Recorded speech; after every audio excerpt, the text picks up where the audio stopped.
Good.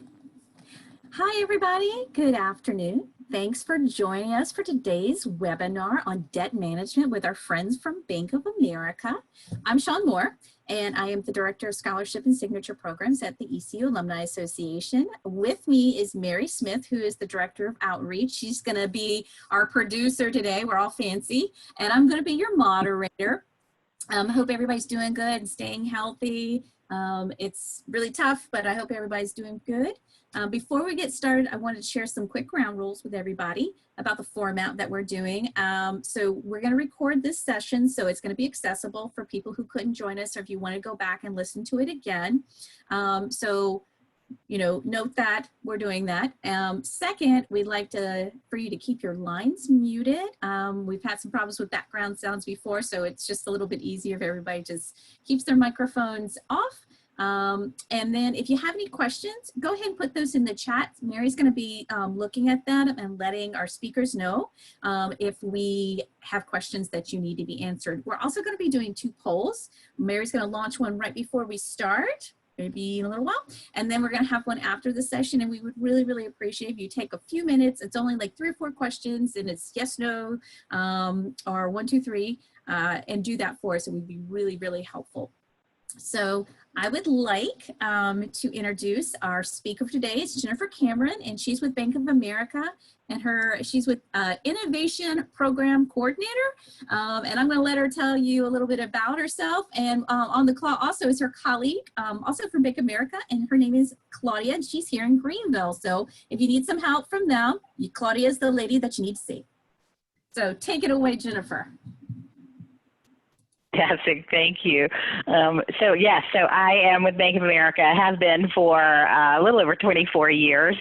And as a part of my role, I have the great opportunity of working with colleges and universities as a part of a student program that we have. And it's been focused on really trying to find ways to make our financial centers, which if you've been to the financial center at South Park over there location, we have, all our ECU coloring and so forth. And that was really about trying to make it more approachable, make the topic of being in banking and understanding banking a lot easier. So that's what we're going to try to continue to draw from that intent and that desire, and sharing more information with you guys today about debt management. Sorry about that. Awesome. Thank you. You want to go ahead and get started with your presentation? I know a lot of people, are trying to do things with their house right now. I'm here all the time, and I'm just constantly thinking about things I want to change, but it's financing that and not getting too far in debt, but also wanting to accomplish your goals. So I think this is going to be helpful for a lot of people. Absolutely. All right. So I want to first start off with just really talking about learning about financial readiness, financial acumen, what it means to be in a financial relationship. And there's are we doing our poll right now?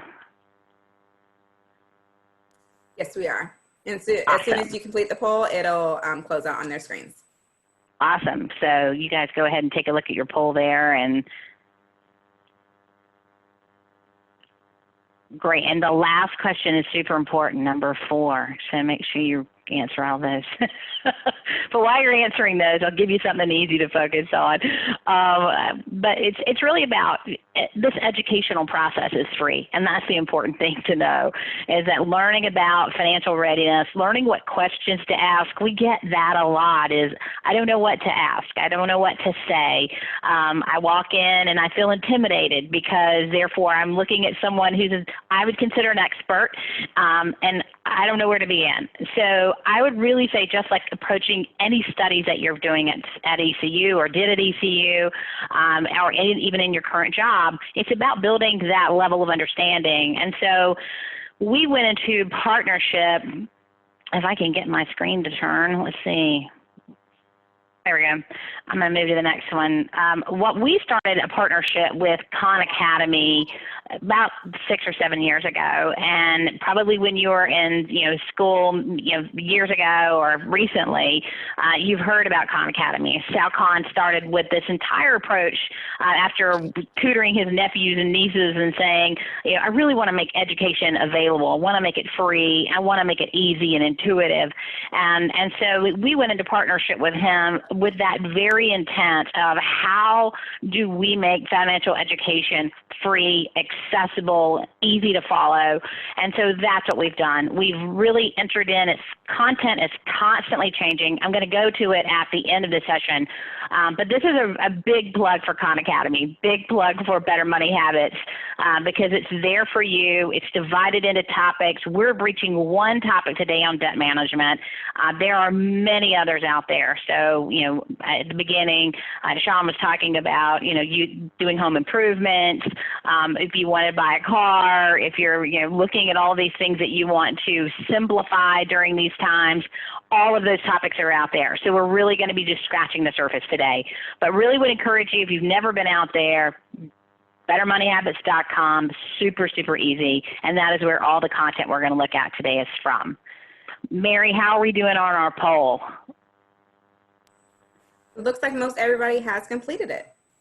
Fantastic. So can you see the results of that last question of where people are and kind of their understanding?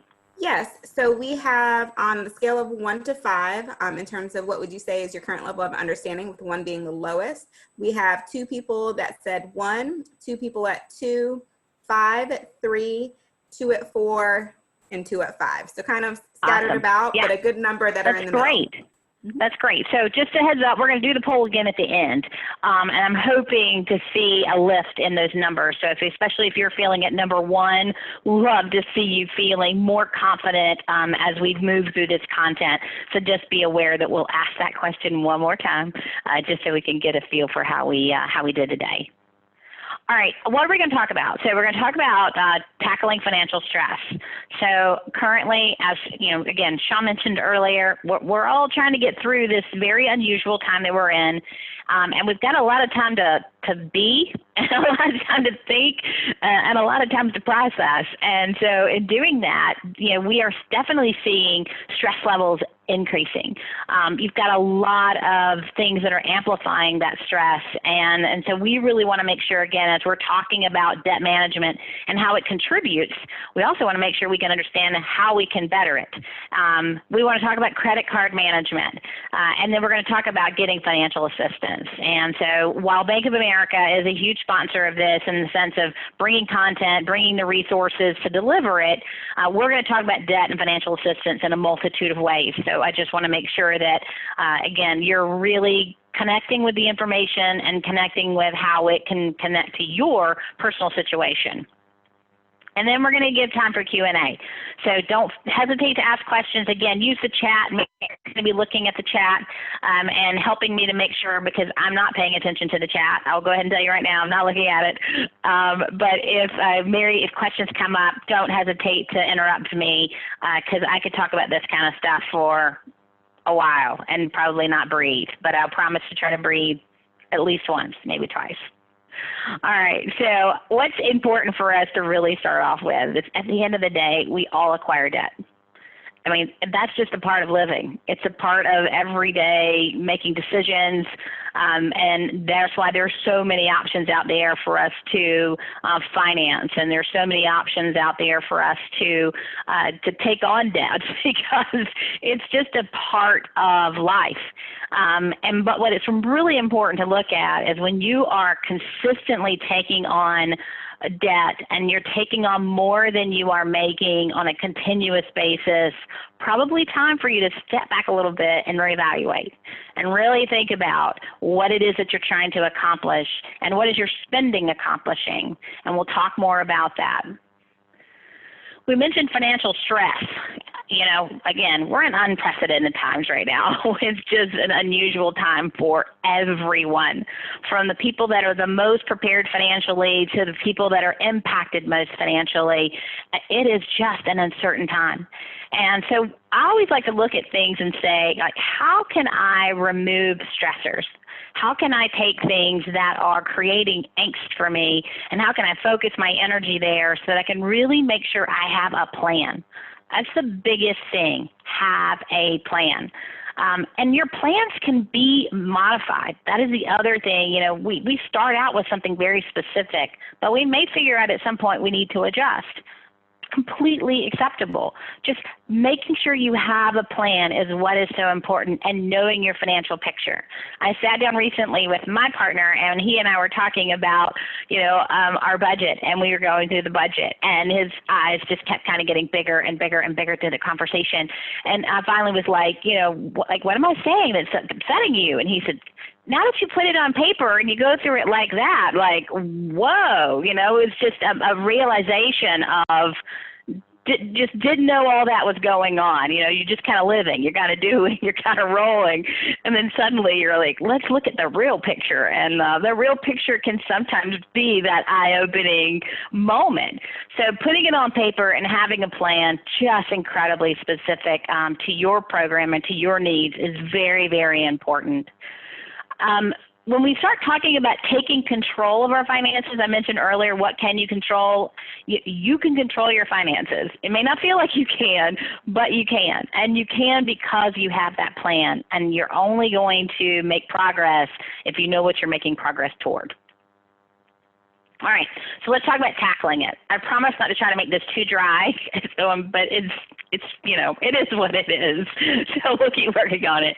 But identify what needs the most attention. And I think that's where, you know, if we start looking at some of these items that we're going to go through, really think about what are your biggest challenges. Is it, you know, is it that you're spending too much? Is it you're not saving enough? Is it that you're not making enough? You know, what is it that's really creating, again, that angst for you, that challenge? And be prepared. Are you trying to save for retirement, but you just can't ever seem to do it? What is it that you could do to get control of that? And a lot of that starts with looking at credit card debt, because for a lot of us, I can remember years and years ago, my kids, they really had this realization, which by the way, I'm a proud parent of an ECU pirate, so I do have a sophomore pirate there. But I can remember during the kind of middle school, high school years of that thought process of, oh, just use your card. Just use your card. And I'm like, that's not free money. Like, just because I'm not giving money to anyone, they are not physically seeing the money transfer, I'm like, that's not free. But it was just really funny, and I didn't really think about it at the time of how much their interpretation of me just handing somebody a card, in their opinion, just meant, you know, where did it go? Like, they never saw it. So it was a big conversation for us to talk about credit cards and the use of those, and how important it is, because they can get away from you really, really fast. And suddenly you get that credit card bill and you're like, I don't remember spending all that. And then you start looking and you're like, okay, maybe I did spend all that. So really important to start looking at that. Your monthly bills. I got the phone call the other night from the boys. They have a house there near campus, and it was all about wanting to add all these sports channels and, you know, how can I, you know, see everything that I could possibly see on TV at one time. I'm like, how many channels do you need to watch? And as we started talking about the expense of it, you know, it's $60, $65 a month. And in their mind, it's, oh, well, you know, but we want to be able to watch all these things. Okay, well, $60 a month every single month when you're a student, it's a lot. It's a lot of money. So we started really kind of just going again through and talking about, what are you trying to accomplish? What is it that you need to do? And how do you go about doing it? Because credit cards, utilities, all of those things, they're tools. They're tools for you to accomplish something. If it's living, you know, and having a comfortable lifestyle because you want air conditioning and you want electricity, you want, you know, water and sewer, those kind of things. That's about establishing your level of comfort for how you're living. then you can start increasing that comfort level, right? So your credit cards might become something that suddenly you need a new TV, or you want a new sofa, or whatever it might be. So thinking about, again, what are you trying to accomplish in your plan, and then focusing on using those things that you need most in order to accomplish them, but recognizing sometimes our wants are greater than our actual needs. So that I will caution you on. Stay positive. So at the end of the day, it can be very, very frustrating when you're working on financial situations. It can be aggravating. It can be overwhelming. It can be all of those terrible emotions that you go through when you just are feeling like it's just not moving. It's not going anywhere. That's when you have to go back to that plan. You got to look at it one more time and figure out, what can I change in order to make progress? So staying positive is super important. Be realistic. Being realistic is something that's hard for all of us when we really want something. So when you see that great new pair of shoes, or you see that, fantastic, new car, you get in your friend's car and they have a new one and it smells fantastic, and suddenly you get the new car bug, right? Really think about what's realistic. What makes sense for, again, me to meet the objective that I'm trying to meet? What we ultimately all want is to not have to worry about any of it, right? I mean, at the end of the day, we all want to be able to say, I can get what I want when I want, I can do what I want when I want. That's a great goal to work toward, but you've got to take the necessary steps to get there, because it just doesn't happen overnight. All right. Make the most of your income. There are some great tools out there on better money habits around understanding your paycheck. That's a great conversation if you're new to the work world and you are getting a job, you're negotiating salaries. We're not going to go over that today, but understanding your paycheck is super important because a lot of people will go, oh, I make, $45,000 a year. I'm going to divide that by 12, and that's how much money I make. Nope. You got to really start recognizing that there are taxes, there are insurance, there are all kinds of things that come out from different programs that you have to be a participant in.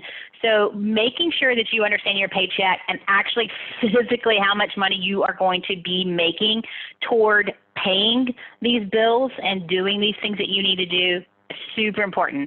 Money saving tips. There are some great tips out there. I'm not going to click on these links, but you could get to them. Some great tips about just looking in your pantry, figuring out. We were talking about this on an earlier call today. Now that most of us are working from home, we don't have to go out to eat every day. We don't go out to eat every day. I go down to my pantry and I clean up leftovers or whatever. And so I'm not spending that $10, $15 a day on food. And so you start looking at how you can leverage your pantry better. Sometimes, again, it's what we want is that big greasy cheeseburger that's going to taste fantastic. But what we really need is to eat the leftovers from last night because they're free. They're not costing you any more money than that greasy cheeseburger is going to cost you.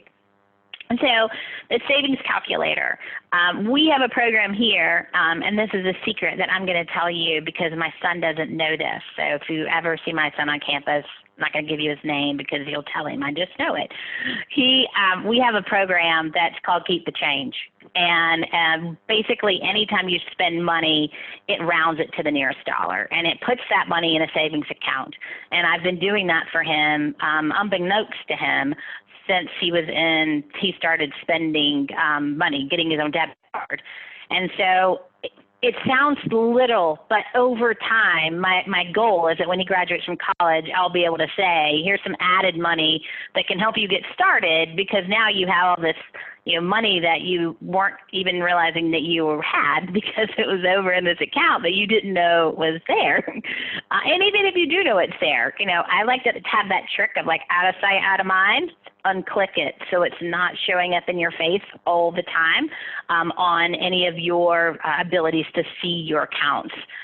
It's just, again, it's one of those simple things to know that you may have spent 50 cents, but you saved 50 cents too in that Keep the Change program. So those are great little things that could ultimately end up adding up. So looking at those kind of things. Savings calculators, how much do you need to be saving? That again goes back to your plan. What are you saving for? Is it retirement? Is it a beach trip? Is it a new wardrobe? A new car? Whatever. Know exactly what you're saving to. And you can actually have different savings accounts. So, you don't have to just have one and put it all in one big bucket. You can have multiple ones that say, hey, I'm saving toward X, and I'm going to put that in this account. I'm saving toward Y. And then that way you know exactly what you're accomplishing and how well it's going. I'm going to breathe. I know I told you I would, and just ask if there are any questions so far. All right. I won't make you ask questions, but I just want to make sure I give you a chance to get any questions in. Small steps are key, and this is, again, one of those really sounds simple, but it can be daunting when you sit down and look at it and you go, do I really need the extra cable package? Can I just do with using the basic package? What are I really going to be missing? Am I paying for both Netflix plus cable plus Hulu plus, like, all that stuff starts to add up. When you look at share programs, when you're doing your iTunes or whatever that might be, could you share that instead of paying that expense just by yourself? Looking at your mobile bills, could you be sharing versus just having it by yourself? Those are all things that you can look at, and those are just simply a few, but that's the mindset of what we're trying to do with taking small steps. Think about what you could do, even if it's just that 50 cents, even if it's just that $1. Sounds small, but every single bit of it will add up for you. Keep yourself honest. That is key. Have an accountability partner. Have someone that you are sharing your goals with who can check in on you and say, how are you doing? If you are taking that trip and you're scheduled to go on with someone else, let that someone else be your accountability partner to say, how much have you saved towards your trip? How well are you doing towards your trip? Having that level of accountability will just make you stick to that plan that much more because you know someone's going to be asking you. All right, credit card debt. Yay. Those things are fun. Until you get the bill. Then when you get the bill, they're not fun anymore. Really thinking about how you pay off. I'm gonna ask you this, but not as an official poll question. Just answer it to yourself. If you have a credit card, how many of you are paying just the minimum amount each month? And unfortunately, there are a lot of people that's all they can pay. But what I want you to do the next time you get your credit card bill is I want you to look at how much interest you're paying, because that will come across as a number that you want to reduce. And that could be a part of your plan. I want to reduce how much I'm paying in interest, which means paying more. It could mean renegotiating your rate. But be cognizant of how much money you are paying each month in that minimum payment, because a lot of times that very thing is what's keeping you from making progress. Because you just might barely be paying more than the minimum, and that's why you don't see that balance going down. To really check on how can you pay more and how can you reduce that interest rate, okay? Pay on time every time. Yeah, that's a tough one sometimes. It really is, and you have to make those tough decisions. But I think what's really important at this point in the juncture as well, going back to financial stress, is there are tons of programs out there right now trying to help people get through. So take advantage of them. That means calling your credit card company and talking to them and saying, hey, I'm really struggling right now. I'm trying to do my best. What can you do for me? How can you help me? Your financial services companies should be listening and helping, and there are a lot of them that are. So if your company is not, maybe it's a time for you to look for another financial services company. And maybe it's time for you to start finding someone who can partner with you.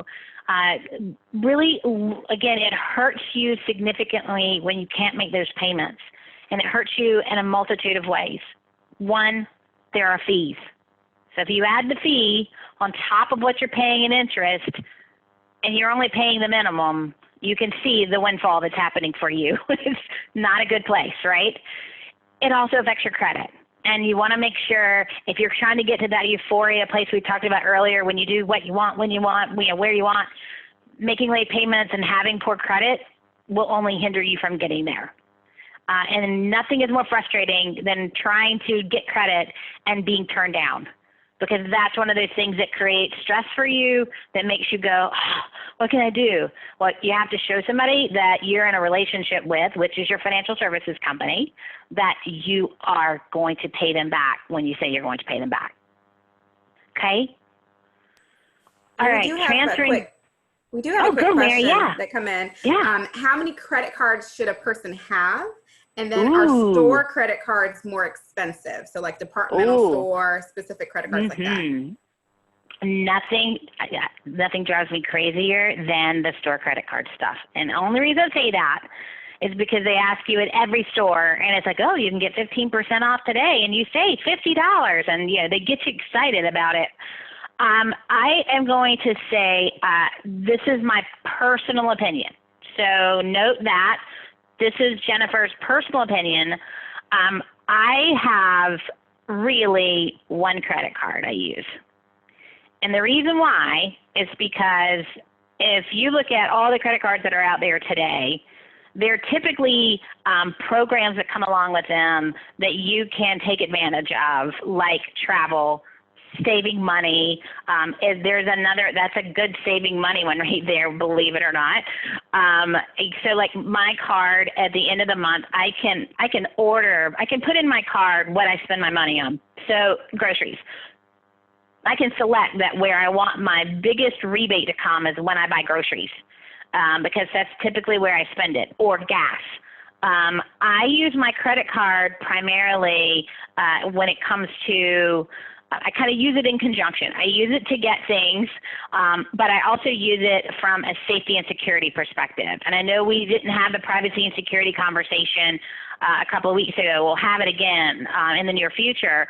But I use my credit card like when I go to a gas station, when I go to somewhere where I'm maybe not familiar with the vendor, the person that's taking my card. If I'm buying anything online, I'm using my credit card. I am not using my debit card. And if anyone's using their debit card to buy stuff, no, please stop.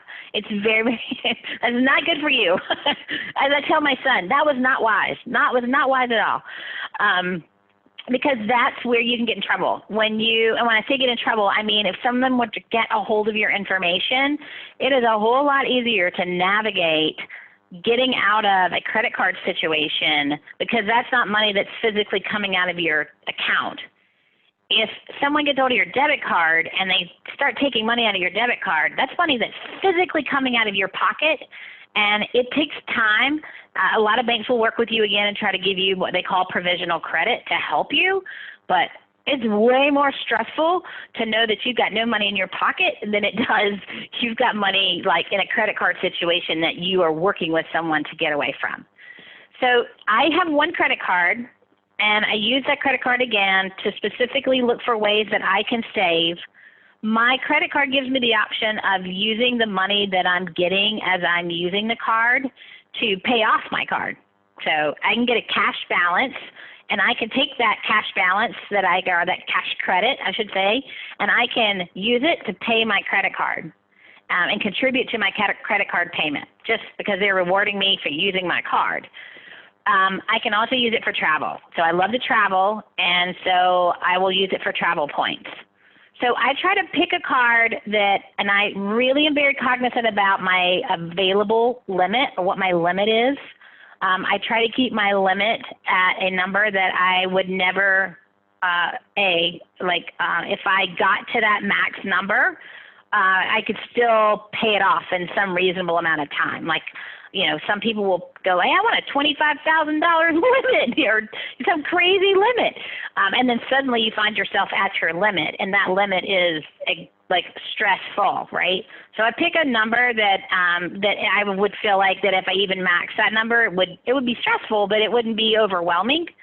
And so I also know where that one card is. I know exactly where it is, and I know if anything were to happen to it, but it's missing or it's not where it's supposed to be, then I could immediately take action to block that card and make sure that no one's using it. So my personal answer is one. And it's way too, to me, it's like going into a candy store. If you can open up your wallet, and your wallet is full of credit cards from every store that you shop at and everything you do, you're not able to take the aggregate benefit of using one card, because all the benefit gets put into one, you're now spreading that benefit, or you're spreading all that stuff across. It's way more complicated to keep up with. I feel like the exposure is greater when it comes to your credit report. It can affect you there as well, because available credit, although you may not have a balance on it at all, your balance could be zero, and it will still count against your credit because you could spend that. And creditors look at that and they say, Jennifer's got 8 credit cards. Each credit card has a limit of $2,000 to $3,000. So therefore, her total exposure is $24,000 or $16,000, whichever you're using. And they may come back to me and say, well, we're not going to offer you any credit, or we can't give you any credit because you already have so much. So to me, simple is better. Being more intentional is better. And using it for what you need to use it for, and getting benefits for using it is another thing I would say. Long answer to your question. Sorry, but that was a good one, and I wanted to give you more information. Thank you for asking it.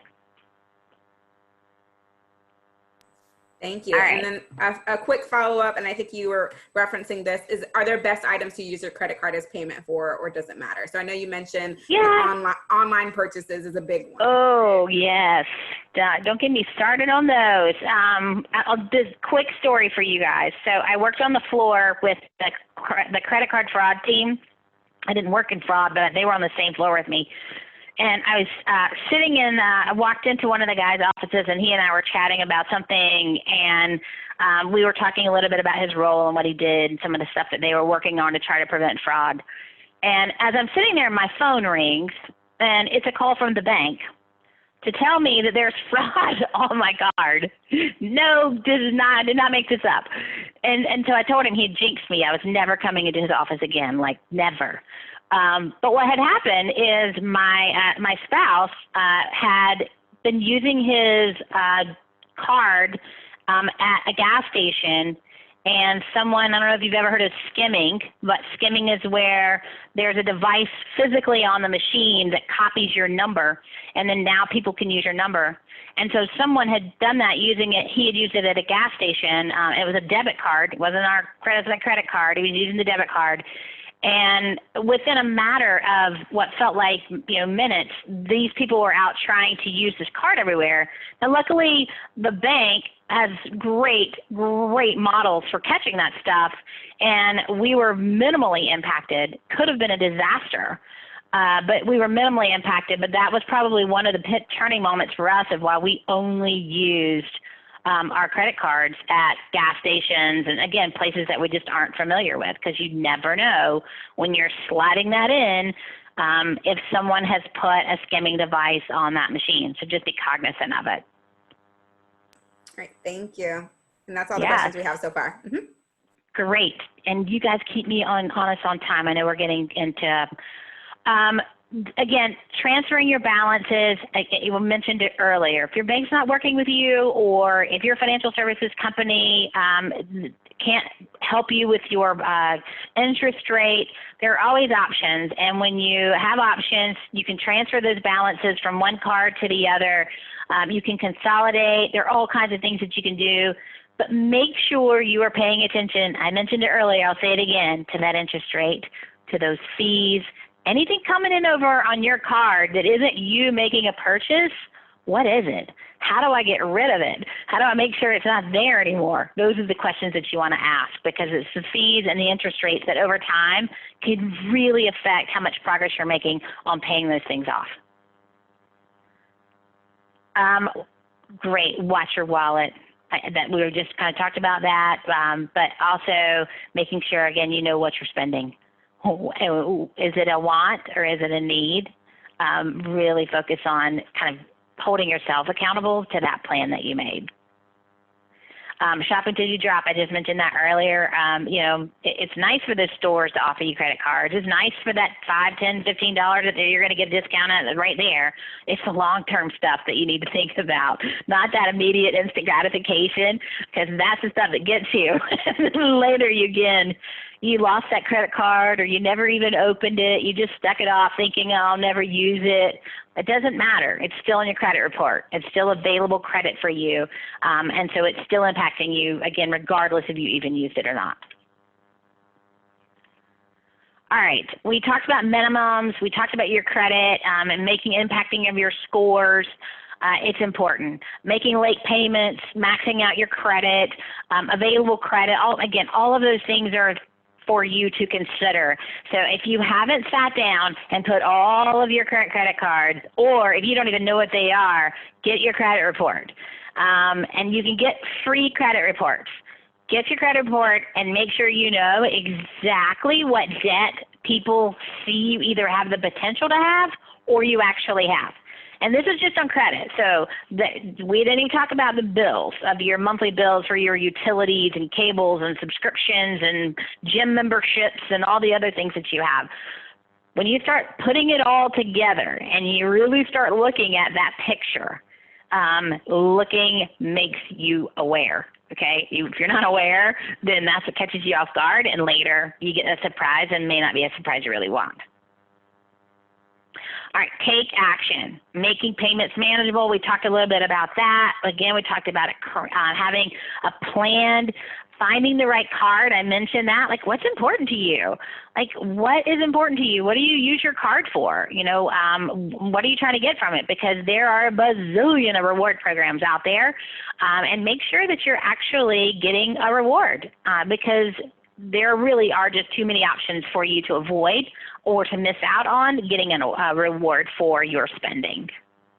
Credit counselor, this is something the NFCC, you guys are more than welcome to send this deck out to everyone, and these links are active. You just have to put it in slideshow mode. I am really going to talk about this debt and financial assistance because it's important. It's super important, especially, again, if you're stressed out. If you're stressed out about financial, find someone who can help you, who can be objective, and that's the key, objective, right? Someone who is looking to genuinely help you in your situation and help you figure out, how do I juggle this better? How do I really make sure that I'm getting started the right way? We'll talk about your credit counselors. They're out there. There's when you talk about there's a counselor for your schooling, there's a counseling for your mind, there's folks that are working on counseling for how do you get healthy. There's the same thing. You've got to find someone who can help you. And again, it's looking holistically. What's the full picture? Not just what do I want to look at? Because if I look at all of it, it bothers me. You got to look at all of it in order to make the right plan. When you are looking for a credit counselor, it is super important that you are looking at their qualifications. So there's very specific things in here, again, about where do you locate one, a list of agencies. Be very, very, very important, though, because you are sharing financial information, but when you share it, you only share so much. If someone says, I need your social security number to do this. No, you do not have to give your social security number and shouldn't. If someone asks you to suddenly start giving them your card numbers, you do not give them your card numbers. If people ask you because they're suddenly going to help you do a debt consolidation, and then guess what? Your interest rate's 40%. Those are the kind of things you want to be super, super careful of. The same things we just went through with the credit card apply here, right? The same thing we talked about just briefly with the protecting your identity, same thing here. There are just a number of questions they shouldn't ask you. And just really make sure if someone says, these are the things I need to help you, they're not looking to help you. And so that's what you really need to be careful of. Again, you got people advertise as debt settlement agencies. Just be careful that you don't get yourself into a bigger mess trying to get yourself out of one. Do your research. Do your homework. So again, all of these agencies are on here. You can look through them and find them. These are some good questions about what should you ask. Again, what are you trying to get? What are you trying to do? What do you need to know? How much does it cost? There are a lot of nonprofit agencies, way too many out there for you to be paying for that counseling. If you're your goal is to do retirement and you're trying to do retirement savings and you're going to an expert and you're paying for expert advice, that's different. If you're going to someone who is helping you do these nonprofit agencies, they're not going to ask you to pay them. I mean, there's what they're working for, right? Is they're working to try to help people. So just know exactly what you're trying to get out of it and what they are trying to get out of it, because both persons' intent need to be super clear before you get started. What can I expect from a session and how many? Again, I think all of it depends on what you're trying to get out of it. I mean, at the end of the day, it's what do you want out of it? And you should make sure you get what it is that you're trying to get out of it. And if you're not, go to a different counselor. Never be embarrassed to tell someone that you don't think that what you're doing together makes sense. You have to be in control of what you are trying to accomplish and know with certainty what you're trying to accomplish. And if you don't know what you want to accomplish, work with someone to figure that out first before you get started. And then how many times should I see them? Again, it's all based on what you're trying to accomplish. What are they committing from a time perspective? What do you need? And then focus on, again, getting your accomplishments done. Questions. I tried to get us through that and give you time for questions. Yes, thank you so much. So we do have a couple of questions that have come in. So the first question is about credit reports. And so where can you get a free credit report? Mm-hmm. And are there certain companies that are better than others? Yeah, so a lot of financial services companies will have programs where you can enroll. So, for example, I'm enrolled in a program where I get my credit report for free, and I get it on a regular basis so I can keep up with it, and I can know if something's showing up that shouldn't be there. So a lot of financial services companies will offer it. They are pulling it from the big, I think it's 2 or 3, Claudia may be able to tell me better, but it's Experian, Equifax, and TransUnion. Thank you, Claudia. So those are important ones for you to look at, and those are free. And you should be able to get them from them. Be careful that you don't get them pulled too often without being in a specific program, because pulling your credit report a lot of times will also affect your score. But if you're enrolled in a program that's specifically about keeping up with your identity and making sure that your credit report isn't being used improperly, then that typically isn't an issue. But just definitely make sure you're going to a reputable source. Start with your financial services company. If it doesn't work there, go to Equifax, TransUnion, or what was the third one I said? I already forgot. Experian. Thank you. I thought I was fine. Thank you. Yeah, cool. Good question. Thank you. And the second question is related to student loans. So at what point do you recommend refinancing your student loans? When the rates are right. So with anything that you have from a debt perspective, and, Sean mentioned it earlier about we're all kind of, there's a lot we want to do. And, if you're looking for houses or cars or whatever, I mean, interest rates right now are pretty amazing. So I would kind of dare you to look at anything that you are paying right now that has an interest rate and try to better it.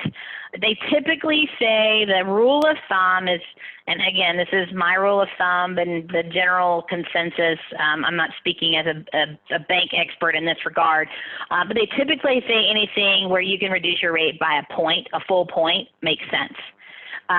If you're just trying if it's barely going to change it, a lot of times you'll pay more in fees than what you would actually save. So that's what you really want to evaluate is if I can change my interest rate by X percent, what is my savings? And then you take that savings, like an annualized number, you can quickly do the math of, that's going to save me based on my current balance, $30 a month times, 12. And then what are you paying in fees to refinance it? And then if those don't offset each other or you don't create a savings really, it's really not worth it. So I would just say watch rates, and rates are your friend. So the lower you can get your rate, the better off you are. But again, watch for fees and make sure that there's not some hidden fee in there that's suddenly going to negate your savings. So just get the full picture, not just the picture on the interest rate, but the full picture, fees, and the rate. Great, thank you. And if you have any other questions, feel free to post those in the chat. I think that's all that we have for now. I'm going to toss it back over to my colleague, Sean Moore, right now. So thank you so much, Jennifer. A lot of good information. I have to say the best thing I ever did for myself was get a money manager to help us like get out of debt, work toward our goals. And I'll be retiring before I'm 60 years old because of it. But I wish I wish I had done it like 10 years earlier.